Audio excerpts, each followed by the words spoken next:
యెహోవా వాక్యము అబ్రామునకు దర్శనమందు వచ్చి, అబ్రామా, భయపడకుము. నేను నీకు కేడెము, నీ బహుమానము అత్యధికమగును అని చెప్పెను. అందుకు అబ్రాము, ప్రభువైన యెహోవా నాకేమిచ్చిననేమి? నేను సంతానము లేనివాడనై పోవుచున్నానే. దమస్కు ఎలియెజరే నా ఇంటి ఆస్తికర్తయగును గదా.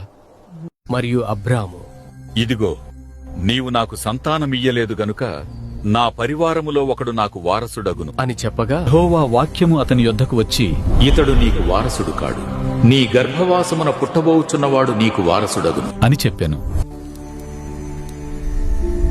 మరియు ఆయన వెలుపలికి అతని తీసుకుని వచ్చి, నీవు ఆకాశము వైపు తేరిచూచి నక్షత్రములను లెక్కించుటకు నీ చేతనైతే లెక్కించుము అని చెప్పి, నీ సంతానము అలాగవును అని చెప్పెను.